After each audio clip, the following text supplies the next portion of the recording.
छुप छुप के अच्छे से जी रहा था। आ गया मौत के मुंह में, अंजाम की परवाह किए बगैर।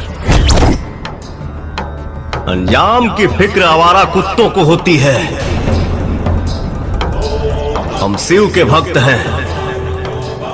जहां रिस्क होता है वहां मेरा एंट्री फिक्स होता है। ए सत्या, भैया की चिता के आग ठंडा होके से पहले तोरा के शमशान पहुंचाई भी क्रिया खैले रानी।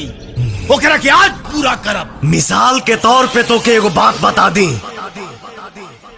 1 लाख पूता 1.25 लाख नाती, रावण के घर में दिया न बाती।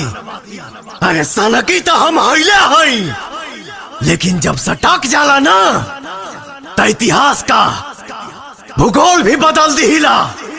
इतिहास भूगोल के पढ़ाई ऊपर करिए।